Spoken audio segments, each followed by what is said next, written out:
O sistema tributário brasileiro é um dos mais caros e complexos do mundo. Há um estudo realizado pelo IBPT, Instituto Brasileiro de Planejamento Tributário, revelando que a partir de outubro de 88, data em que foi promulgada a nova Constituição, até o final de 2010, foram editadas mais de 4 milhões de normas que regem a vida do cidadão brasileiro. Desse total, 249 mil são normas tributárias. Isso tudo para regular a cobrança de mais de 60 tipos de tributos, divididos entre impostos, taxas e contribuições dos 3 níveis de governo: municipal, estadual e federal. É um sistema tão confuso que só mesmo um especialista para entender como funciona. Porque o contribuinte não tem como acompanhar tantas mudanças na legislação tributária. As pessoas não têm conhecimento em relação à tributação. Nós vivemos um emaranhado de informações e legislações. Então, o empreendedor ele tem que buscar conhecimento, ele tem que ver seus pontos fortes e fracos, entender do seu negócio e fazer um planejamento tributário. Isso é fundamental para que ele tenha condições de iniciar o seu negócio com uma situação muito mais confortável e segura. Para abrir uma empresa, é necessário que você tenha, além da ideia do negócio, o conhecimento básico desse manicômio tributário. Como proceder? Naturalmente, todo mundo sabe perfeitamente que é necessário ter primeiro um contador. E segunda coisa que é a mais importante é a consulta de viabilidade. Se você é locador ou proprietário de um imóvel, você tem que fazer uma consulta à prefeitura, porque de repente você faz a empresa, faz no registro, na junta comercial, faz todo o trâmite legal. No entanto, na hora que for preciso pegar o alvará, não vai ser possível, porque às vezes é uma área residencial e não comercial.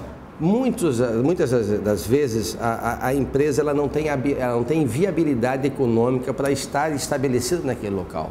E aí o empresário ele já não consegue abrir o seu negócio. Então nós temos que, quando for, um cuidado fundamental é locar o seu imóvel já com o seu locador, lá o proprietário do imóvel, ou com a imobiliária, buscar informação, saber se o imóvel atende às normas urbanísticas quanto à viabilidade econômica que está sendo proposto. Já tivemos casos de empresários que chegaram com contrato de locação, com uma sala, até então, uma sala comercial, e quando fomos nos deparar com a situação real, era uma garagem de uma residência.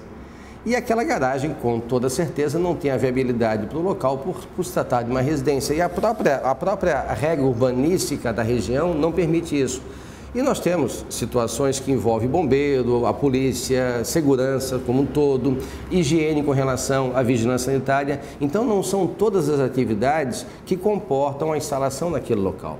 Outro cuidado fundamental ao constituir sua empresa é você identificar qual regime tributário é mais adequado para o seu negócio. Qualquer empresário, ele deve falar com o seu profissional de contabilidade para ver qual é o modelo mais interessante que vai atender às suas necessidades e que custe menos para ele. Então esse é o primeiro passo, ele tem que conversar com o seu profissional para ver se realmente é interessante fazer um EI, um empreendedor individual, se é interessante fazer um Simples Nacional ou se não, né, fazer uma firma pelo lucro presumido ou lucro real. Uma empresa individual é o seguinte, tem o empreendedor individual, né, que é um faturamento até R$60 mil por ano, ou seja, R$5 mil por mês. Agora o empreendedor individual ele sofre um problema muito sério.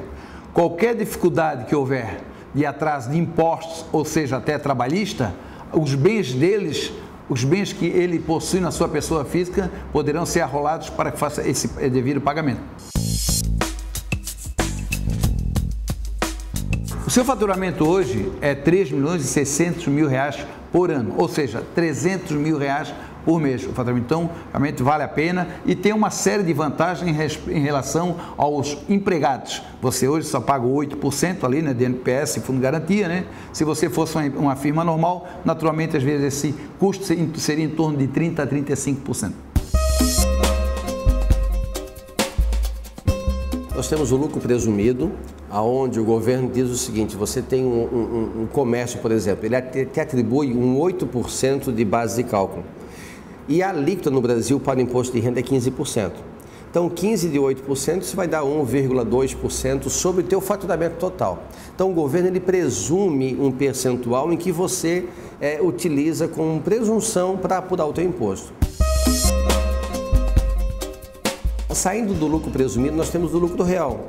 Que aí ele diz o seguinte, olha, eu vou te cobrar 15%, mas é sobre o seu lucro real. Então você tem um faturamento lá de R$100 mil, vai tendo as despesas que são passíveis de ser deduzidas desse custo, desse teu faturamento, e no final você tem o lucro real. Sobre esse lucro real você aplica um percentual, por exemplo, de 15% do imposto. Há uma diferença muito grande entre o lucro presumido e o lucro real. O lucro presumido é aplicado àquelas empresas que têm poucas despesas. Então, realmente, o que é que vai acontecer? Ele vai pagar sobre o faturamento. Agora, o lucro real, aquele que tem bastante despesa, ele vai pagar sobre a diferença da receita menos a despesa, que vai dar o lucro líquido, que ele vai pagar, no caso aí, 15% de imposto de renda e 9% de contribuição social, ou seja, 24% desta diferença. Já no lucro presumido, vai pagar sobre todo o faturamento. Definido o tipo de empresa e o regime tributário mais adequado para o seu negócio, é hora de dar o próximo passo. Então, após o contrato social estar registrado ou na junta comercial do Estado, para as empresas comerciais, ou então para aquelas empresas que vão para um registro, um cartório, como a sociedade simples, você vai obter o CNPJ. O CNPJ é uma inscrição, que é o nosso antigo CGC, que você obtém na Receita Federal do Brasil. Feito isso, a tua empresa, por exemplo, uma padaria, ela vai trabalhar após as 22 horas, vai com certeza manipular alimentos. Ela vai necessitar de um alvará da vigilância sanitária, que você vai obter na vigilância municipal ou estadual do teu município. Você vai ter que buscar um alvará do Corpo de Bombeiro, para que vai reger todas as tuas seguranças prediais, extintor de incêndio, se for algum caso em relação à mangueira, toda a parte preventiva, isso o Corpo de Bombeiro com a equipe técnica vai te municiar de informações. Feito isso, nós já chegamos aí praticamente no final dos nossos alvarás e licenças. Você vai buscar então o registro na Prefeitura Municipal. Você obtém também a inscrição estadual, que é um registro, é um número que vai seguir a tua empresa e vai habilitar você a comprar e vender mercadoria. Então você vai ter a inscrição junto à Fazenda do Estado, que é a antiga exatoria que nós temos aqui no Estado. Temos a vigilância sanitária, temos Corpo de Bombeiro e o alvará municipal. Praticamente você tem todas as informações. Caso a tua empresa, por exemplo, venha trabalhar com diversões, após as 22 horas principalmente, lidando com bebidas alcoólicas, você vai ter que buscar um alvará junto à Polícia Civil, que aí também o corpo técnico da Polícia Civil vai vir fazer uma vistoria e vai dizer se você está próprio, habilitado ou não para desenvolver aquele tipo de atividade e vai te dar um registro específico, que é esse alvará. E quanto tempo demora esse processo? Uma boa pergunta, porque isso depende de município para município, depende da estrutura que esses órgãos que vão liberar os alvarás possam te atender de forma rápida ou uma forma mais demorada. Nós temos situações que, infelizmente, no Brasil e no Estado aqui, nós temos o pagamento da taxa e não temos, dentro de 1 ou 2 anos, a liberação de determinado alvará, por exemplo, do alvará da vigilância sanitária. 1 ou 2 anos? Demora muito. Tem situações que demora demais. Então, é um prazo que é difícil, é um tempo, é uma pergunta muito difícil, ela pode ser resolvida em 1 mês, como pode demorar 3, 4, 5, 6, 10 meses, por exemplo, para nós termos todos esses registros devidamente liberados. Sabemos que em alguns países, para você abrir uma empresa, em 2 dias você consegue concluir todo esse processo. No Brasil, segundo as tuas declarações, isso pode variar de 50 dias até 2 anos, dependendo da natureza do empreendimento. Mas, por outro lado, o governo ele é muito rápido na cobrança dos impostos. Quer dizer, imediatamente ele já passa de cobrar, mesmo que você não tenha licença, que é o alvará, para funcionar. De que maneira nós podemos orientar o empreendedor que deseja abrir o próprio negócio das suas obrigações, porque o governo vai ser muito ágil sempre para cobrar suas taxas e multar esse empresário? Que obrigações tributárias tem este contribuinte? Chega-se quase a 100 obrigações acessórias. E obrigações acessórias essas que o empresário muitas das vezes não toma conhecimento da sua importância e das multas que estão por trás delas. obrigações acessórias que nascem com uma multa mínima, por exemplo, de R$5.000. Então, se a empresa não declara durante um ano, ela tem uma obrigação, uma multa de 5.000 vezes 12, 5.000 vezes 11, 5.000 vezes 10, ou seja, num ano o empresário está completamente quebrado. Hoje o contador é um profissional da gestão. E aí nós temos alguns projetos que foram desenvolvidos ao longo dos anos, um especial com o próprio Sebrae, que é o Contabilizando Sucesso, onde municiamos de ferramentas, de técnicas, de instrumentos de gestão, o contador para melhor assessorar o micro e pequeno empresário e o empresário de pequena e média empresa também. Adilson, o que pode a contabilidade ajudar na gestão de uma empresa, além dos aspectos tributários? Nós podemos destacar 4 pontos importantes que a contabilidade ela pode balizar a atividade do empresário. Gestão de fluxo de caixa. É um planejamento que se faz, é uma visão daquilo que a empresa vai ter de receitas e despesas em um determinado período, que pode ser curto prazo, a médio ou longo prazo.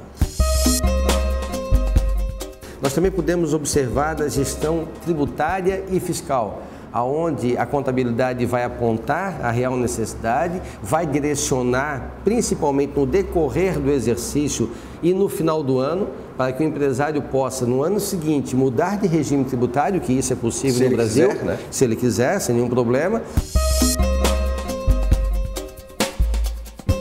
Na gestão de pessoas, a contabilidade ela pode direcionar toda a parte de recursos humanos. Uma contratação mal feita, uma admissão mal feita, mal planejada, ela pode acarretar ao longo do prazo para a empresa riscos imensos. Vamos pensar em que você contrata o empregado para uma função e depois, na verdade, no dia a dia, o empregado acaba trabalhando em outra função. Isso vai caracterizar um desvio de função e, eventualmente, uma reclamatória trabalhista. E isso, no dia a dia, também acarreta uma diferença salarial.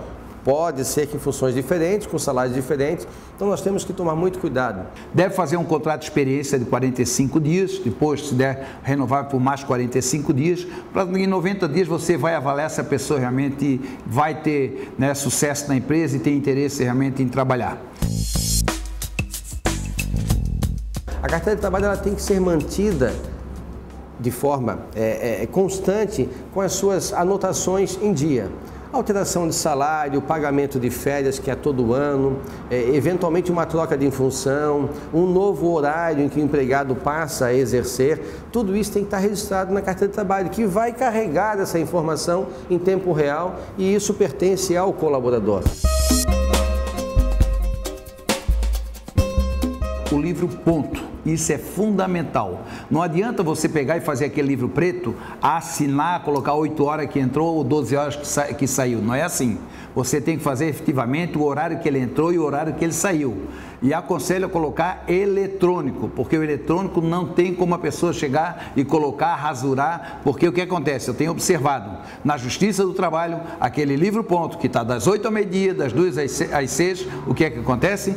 Geralmente o juiz não aceita. Então a pessoa fez horário extra, tem que pagar hora extra, ou se não, fazer um acordo, né, com os funcionários, chamando o sindicato para fazer um banco de horas, para que aquelas horas sejam compensadas, né, futuramente, na hora que for possível.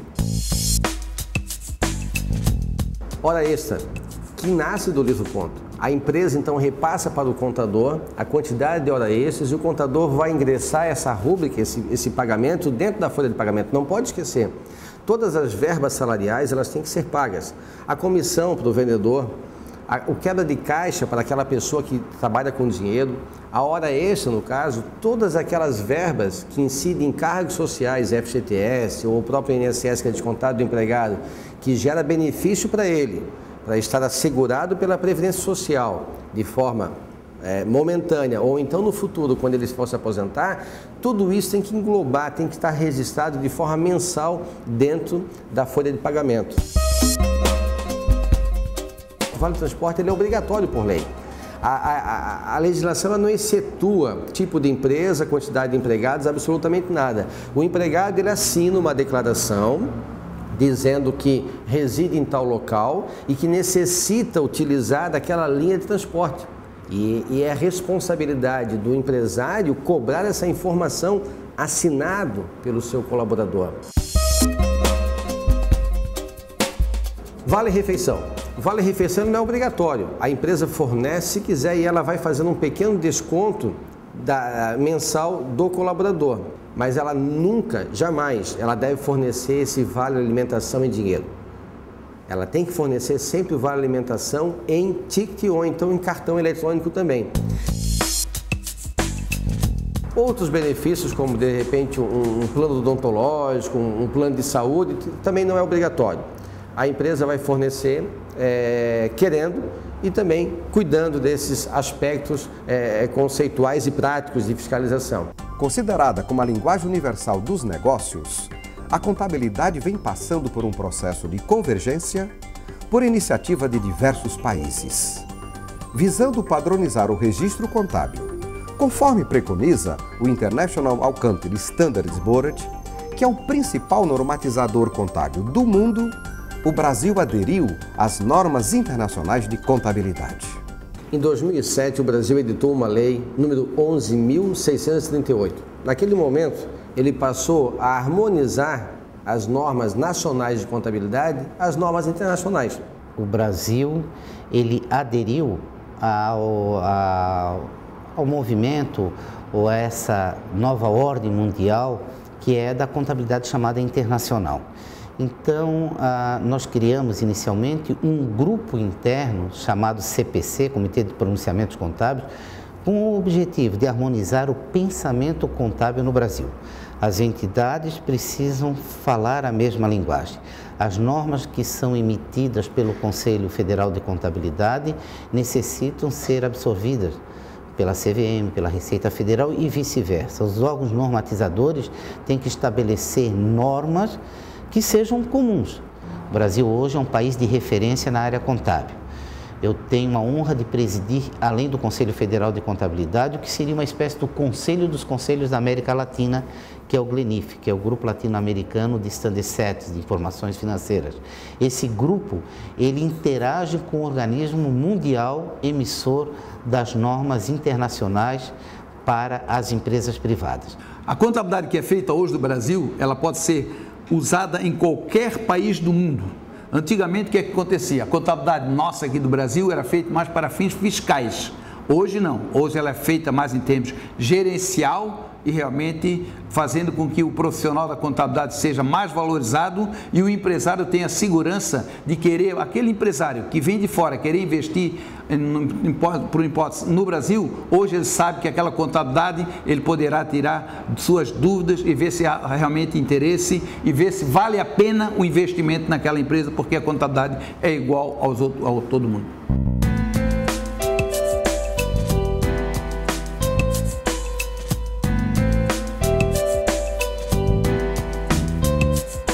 A evolução da economia brasileira favorece diversos indicadores, mas precisamos nos conscientizar a respeito da enorme carga tributária que é imposta à atividade empresarial, que é imposta ao cidadão brasileiro.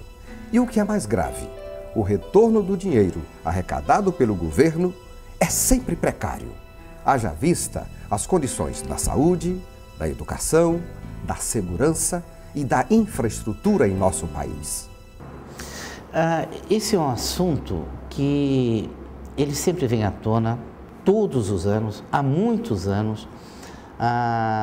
Se tem noção, se tem ciência que a carga tributária brasileira ela é alta. Mas eu me lembro, cerca de uns 25 anos atrás, eu estive em Brasília participando de um seminário justamente sobre reforma tributária.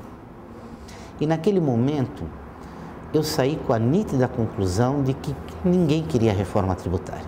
Todo mundo falava, era uma mesa maior do que a própria plateia, e o que se observou naquele momento, e isso há 25 anos atrás, é que havia muito discurso e pouca ação.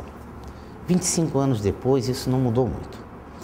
Mas o que acontece de fato é que há uma série e uma avalanche de propostas que são empilhadas porque não há um consenso, não há uma linguagem comum. Não sei a quem é interessante, mas eu identifico que esse número excessivo de propostas sem que haja algo mais organizado, que eu acho que no todo o processo de discussão da reforma tributária, ele requer um passo anterior, que é uma organização da sociedade para tal, e não existe essa organização, existe apenas um encaminhamento e proposta. Eu vejo que é difícil. Enquanto não houver uma organização, e aí eu digo, é de governo, é de empresários, porque me parece que a situação, por mais que se critique, está acomodada. Está todo mundo dentro de um ninho de conforto que não se ousa a buscar alguma alternativa a mais. Porque muito que se reclama é que o governo, na verdade, ele tem uma eficiência enorme em cobrar, mas o retorno social que nós temos é um retorno baixo, precário. Temos que pagar por segurança, temos que pagar por um plano de saúde, temos que pagar por um bom colégio, temos que pagar para andar em rodovias pedagiadas, ou seja, a sociedade tem que descobrir o poder que ela tem na mão, e o poder dela começa na hora do voto. Então, votar, não esquecer de quem votou e cobrar sempre desse seu representante que está lá na esfera do governo, ou dos governos. Então, cabe a nós fiscalizar e estar de olhos sempre abertos. E a sociedade, ela tem uma força imensa nas mãos.